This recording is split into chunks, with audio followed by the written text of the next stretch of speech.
Private land overlooking the secret base at Area 51 has officially been taken from the owners and transferred to the Air Force. Now, last month, the Air Force condemned the Groom Mine property when the family that owns it rejected a government buyout they felt was unjust. The I-Team's Glen Meek broke the story of the family's fight with the government and joins us with this latest development. Yeah, you know, the Sheehan family, which had owned the mine up until now, had expected an uphill fight.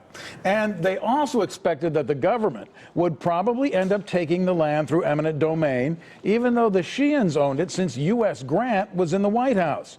Now, literally with the stroke of a pen, a federal judge has turned the land over to the Air Force. And the only part of the fight left for the Sheehans is compensation and what will happen to the equipment, buildings, even human remains still at the site.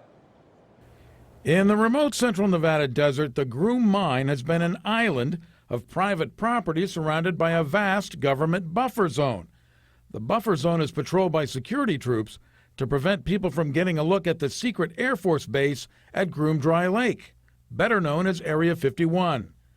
The family that owns the mine overlooking Area 51 has been at odds with the Air Force, which condemned the property last month after the family declined a $5.2 million buyout. I have a geologist friend who I took out there who's just a buff and, you know, gets into digging and all.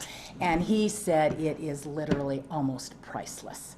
There is so much there, just not only in the ore that's in the ground that can be mined, but in all of the intrinsic value of what's on the land. What's on the land includes buildings, mining equipment, and the remains of kin who worked the mine since the family acquired it in the 1870s.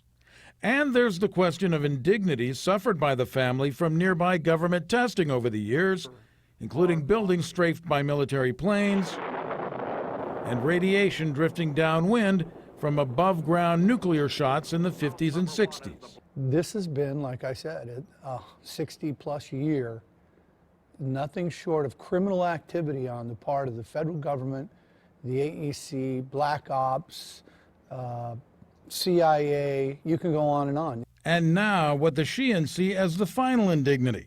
On September 16th, federal judge Miranda Dew signed this order in the condemnation case, giving possession of the Groom Mine property to the United States government. The Sheehans have asked for a jury trial, but the issues will be limited to how much the Air Force must pay for the land and the disposition of the equipment and personal property left on the land. There's nothing fair, there's anything remotely close to that involved in this process. But there never has been either, so, I mean, it's nothing new. But we would like to change it, at least to get our stuff out and be paid the value. Someone talk to me.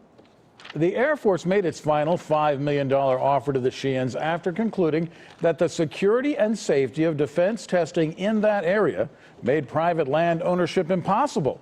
The condemnation case the Air Force filed values the land at only $1.5 million. The Sheehans say it's worth much more than that, considering the value of the minerals in the mine, the abuses the family has suffered over the decades, and the land's historical significance. And of course, coming up at 9 at 6, we're going to see a matriarch of the Sheehan family who went out there and takes a sad final look at the final resting place of her husband. A lot of history there for them. Oh, absolutely. Thank you, Glenn.